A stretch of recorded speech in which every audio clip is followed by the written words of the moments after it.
In the cold dawn of April 9th, 1388, a tide of steel and banners spills through a narrow Swiss valley. 15,000 men, the armored pride of the Duchy of Austria, a legion of knights and professional soldiers, march with a single purpose: to crush the insolence of a handful of rebellious peasants. From their imposing mounts, they watch their enemies, a scattered band of mountaineers retreating towards the hills, and a contemptuous laugh ripples through the disciplined ranks. For Duke Albert III and his commanders, this is not a battle, but a hunt, a demonstration of feudal power against the scum who dared to dream of freedom. Victory is not a possibility. It is a certainty inscribed in the iron of their armor and the arrogance of their hearts, a simple and bloody formality before noon. But the mountain watches in silence, and the men of Glarus, led by Amon Matthias Ambul, are not fleeing a battle. They are birthing it. Every step back is an invisible thread pulling the Austrian giant into the heart of an ambush conceived not by military engineers, but by the land itself. The trap that awaits is not forged in steel nor carved from wood. Its foundations are the bedrock of Mount Raudeberg. Its walls are the icy slopes, and its trigger mechanism is the simple, brutal, and inescapable law of gravity. The Austrians, blinded by their contempt, see a cowardly retreat, where in fact the final act of a lethal strategy is unfolding. They are chasing ghosts into an open grave, unaware that the executioner watches them from the clouds. This is the story of how the Battle of Naples was not won by a miracle or an accident of nature, but forged by a military intelligence as sharp as the Swiss halberds. It is the chronicle of how a handful of desperate men turned their geography into a weapon of mass destruction. They did not defeat the invincible Habsburg army with superior force, but dismantled it with superior cunning, using a feigned retreat as bait to drag a conceited enemy into a perfect death funnel. The avalanche of rocks and logs unleashed that day was not the beginning of the battle. It was the death sentence, executed without mercy upon an adversary who had already been judged and condemned by his own incurable arrogance. On one side of the board stand the sons of the mountain, the free men of Glarus and their brothers of the old Swiss Confederacy. They are not professional soldiers, but shepherds and farmers whose skin is weathered by the alpine wind and whose hands know the plow better than the sword. At the head of this desperate militia, numbering less than 2,000 men, stands Amon Matthias Ambul, a leader forged not in military academies, but in the defense of his home. Their emotional state is a mixture of fury and resolve. They fight not for the glory of a king, nor for the conquest of distant lands. They fight for the survival of their families, for the right to exist without kneeling to the feudal power of the Habsburgs. Armed with their fearsome halberds and long pikes, their true strength lies not in steel, but in their intimate knowledge of every ravine and every slope. Facing them, like a plague of iron locusts, advances the might of Duke Albert III of Austria. It is a professional army, a perfectly oiled war machine that could number up to 15,000 souls, including the cream of European armored cavalry.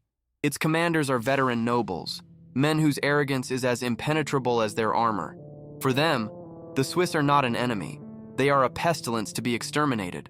Their mindset is that of a police force crushing a revolt, not of an army facing a worthy opponent. This hubris is their Achilles' heel, a self-imposed blindness that prevents them from seeing the battlefield for what it is. They believe their heavy cavalry charge is the answer to any challenge, a master key that will open any door, regardless of the terrain. The stage for this confrontation is the valley leading to the village of Naples, a natural corridor flanked by the imposing slopes of Mount Raudeberg. This terrain is not a mere backdrop for the battle. It is the main character, the puppeteer who will pull the strings of fate. The valley acts as a merciless funnel, designed by nature to channel the massive Austrian army, stretching and compressing it into a long, clumsy, and fatally vulnerable column. Every step the Austrians take deeper into the valley exposes them further. Meanwhile, the steep slopes of the Raudeberg are not just high ground. They are the eagle's nest, the launching platform from which the Swiss will unleash their most devastating weapon, the fury of the mountain itself, channeled through the simple, crushing force of gravity. The Swiss strategy is a masterpiece of psychological warfare, a stroke of genius born of necessity. Their plan is not based on resisting, but on yielding in a controlled manner.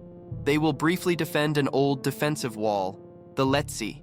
with just enough ferocity to make their subsequent collapse believable.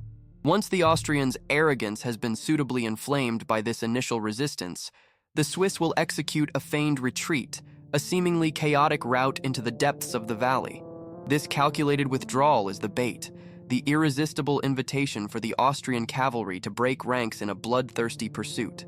Every Swiss soldier running in terror is in fact a shepherd guiding a pack of wolves directly into the killing zone that has been meticulously prepared on the heights, just below their hidden positions. The Letzi wall has fallen. A roar of triumph rises from thousands of Austrian throats, a guttural sound that rumbles between the mountains like the harbinger of a storm. The brief but fierce Swiss resistance has only served to inflame their contempt, to confirm their belief in an easy and bloody victory. Ignoring their commanders' orders to regroup and advance with caution, the knights spur their mounts, eager to be the first to skewer the fleeing peasants. The infantry follows close behind, a disorderly mob hungry for pillage. The formidable Habsburg war machine breaks down into a serpent of steel and hubris, blindly entering the valley's jaws. And from the heights, hidden among the rocks and trees, hundreds of eyes watch as the fish takes the bait with suicidal veracity. The heart of every man of Glarus hammers against his ribs, a silent war drum that drowns out the enemy's cries of victory. Below, the bulk of the Austrian army is already inside the killing zone, a chaotic mass of men and horses completely exposed, completely vulnerable. Amon Matthias Ambule observes the scene, his face a mask of granite. He knows the moment has arrived. The hand that holds the fate of his people rises slowly, prepared to give the signal that will unleash hell. The destiny of Switzerland hangs on a single gesture, on a single command that is about to redefine history. To witness how the mountain itself becomes an executioner, to not miss a single instant of the cataclysm about to be unleashed. Make sure you are subscribed to our channel and have smashed the like button. You don't want the avalanche to catch you unprepared. The first Austrian assault strikes the Letzi wall like an iron hammer. The knights rock in the vanguard of arrogance, charge with the certainty that the makeshift wall of earth and wood will disintegrate before their momentum. They expect to see the peasants scatter like frightened cattle, but instead, they meet a hedgehog of long pikes and halberds wielded with unexpected ferocity. The clash of steel against steel echoes in the valley, a sharp, brutal sound that marks the first challenge to the Austrian narrative of an easy victory. The points of the Swiss pikes, firmly planted, stop the war horses in their tracks, and the first nobles, impaled and thrown from their saddles, become a bloody testament that those men were not there to surrender, but to kill and die for their land. The defense of Glarus is brief, but of legendary intensity. For a precious time, Ambule's men not only contain the tide, but push it back. Every Austrian attempt to scale or flank the Letzi is met with a shower of projectiles and a forest of steel. This calculated resistance serves a dual purpose. It inflicts initial casualties that wound the enemy's pride and, more importantly, it sets the stage for the deception. Just as the Austrians are forced to bring up more infantry and prepare for a massive assault, the Swiss give the signal. Their defense, until then unbreakable, seems to suddenly collapse. The retreat begins. A perfectly choreographed rout that screams cowardice and panic to the enemy's eyes, luring them into the heart of the trap. A roar of triumph and bloodlust erupts from the Austrian ranks. They're fleeing! The word spreads from mouth to mouth, a spark that ignites the gunpowder of their arrogance. All discipline evaporates. The knights, eager to claim the glory of the chase, spur their horses without waiting for orders, plunging into the valley after the fugitives. The infantry, afraid of missing out on their share of the spoils and slaughter, break ranks and run after them. The formidable and orderly Habsburg war machine transforms into a chaotic mob, a serpent of greed and contempt that stretches and pushes ever deeper into the narrow corridor, blind to the danger nesting on the silent slopes looming over them like judges about to pass sentence. From the perspective of the Austrian cavalry, the world has been reduced to the backs of the fleeing peasants. The thrill of the hunt is an intoxicating drug that nullifies any tactical thought. They ride past the slopes of the Raudeberg without looking up, seeing the mountains as mere landscape, not as an ambush position. Their confidence in steel and speed is absolute. Their contempt for the terrain, total. They push deeper and deeper into the death funnel, extending their supply line, exposing their flanks, and creating a congestion that turns them into a perfect target. Every triumphant gallop is another step towards their own grave, another nail in their army's coffin, sealed by a hubris that prevents them from seeing the truth. The Austrian formation has ceased to exist.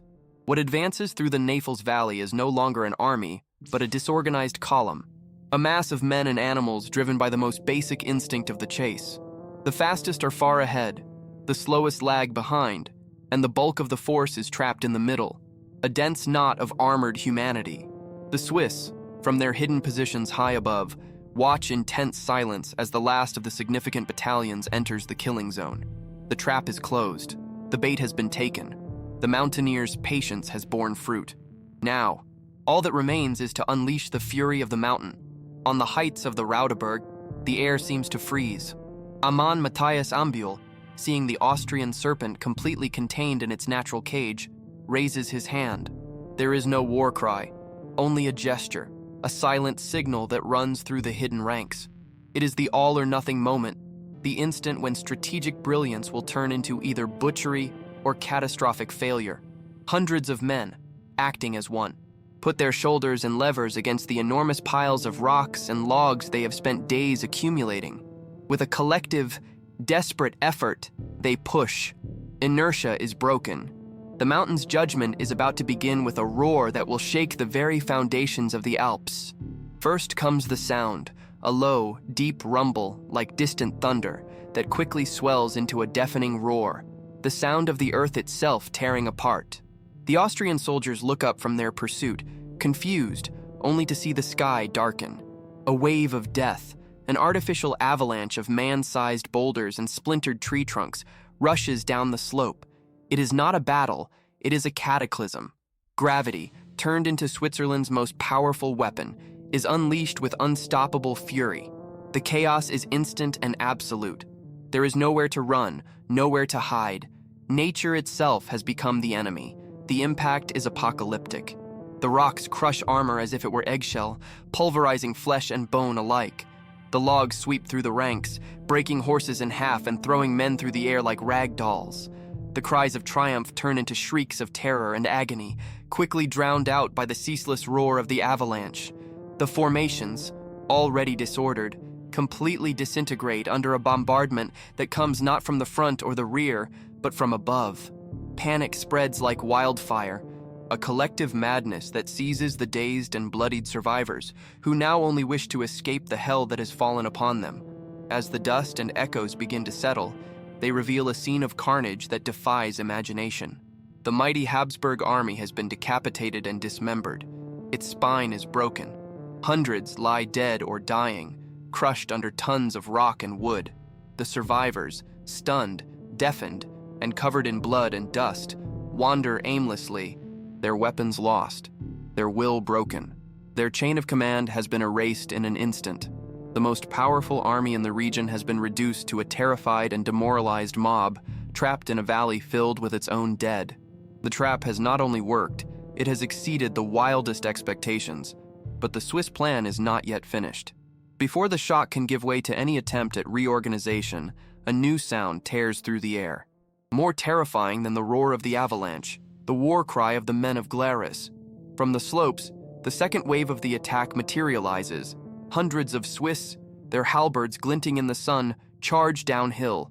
They are not a containing force.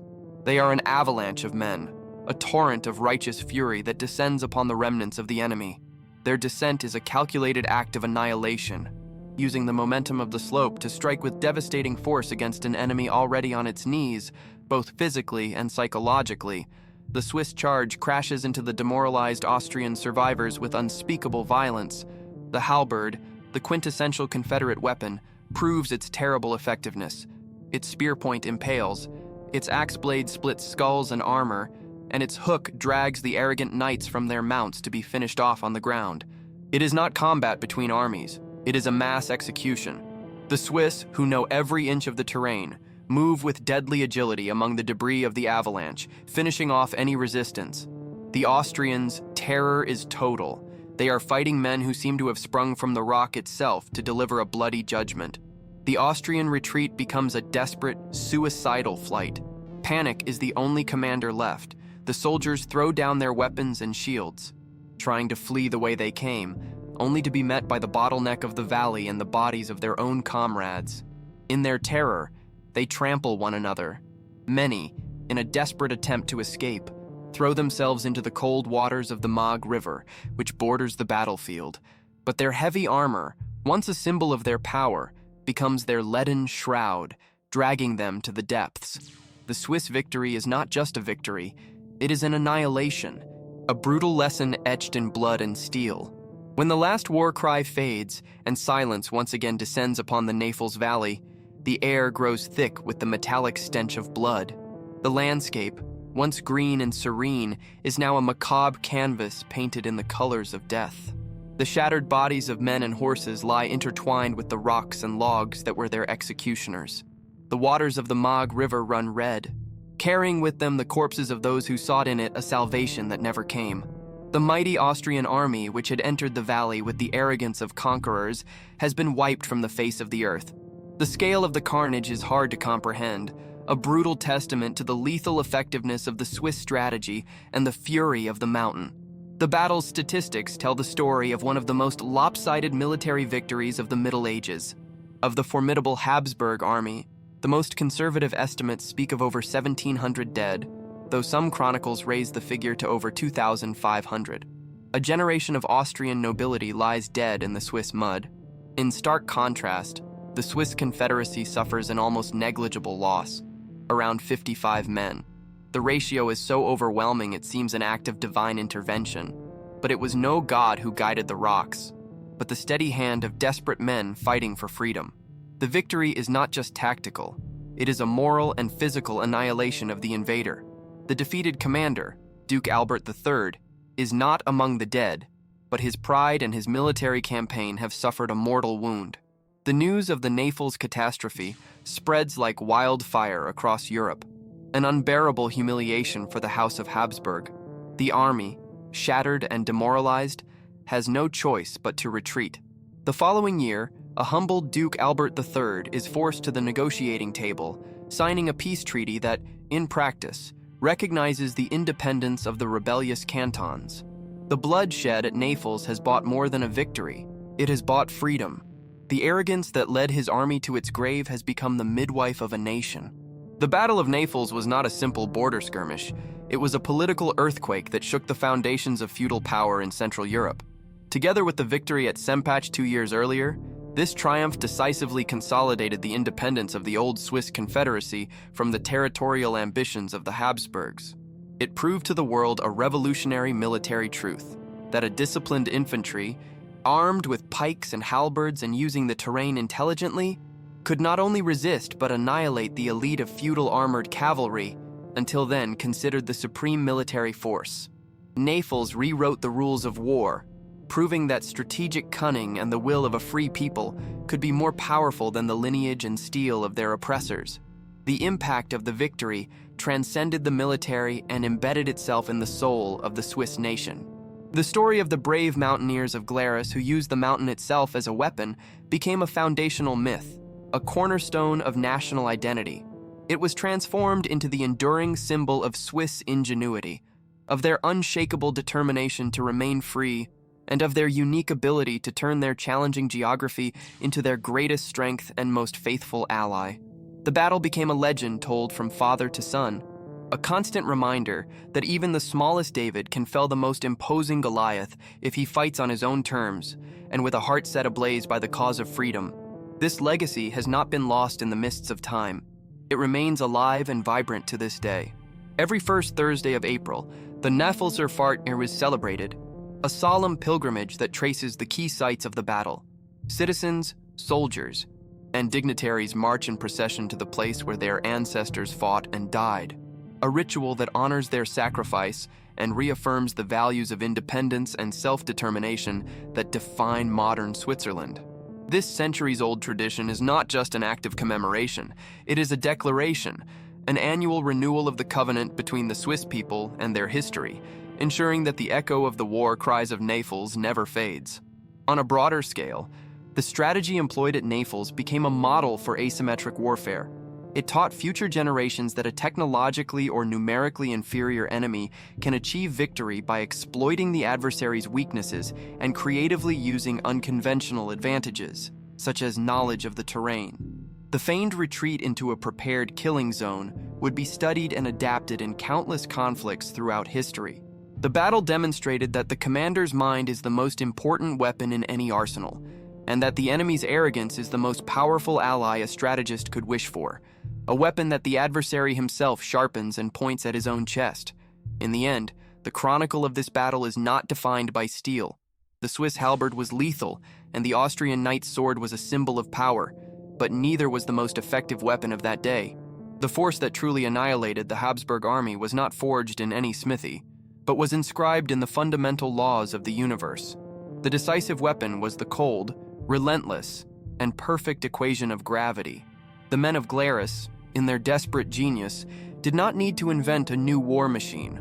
They simply remembered that the mountain they stood upon was not just their home, but their greatest and sleeping ally. They turned a law of physics into an instrument of judgment, proving that a people's greatest weapon is not always the one they can hold in their hands.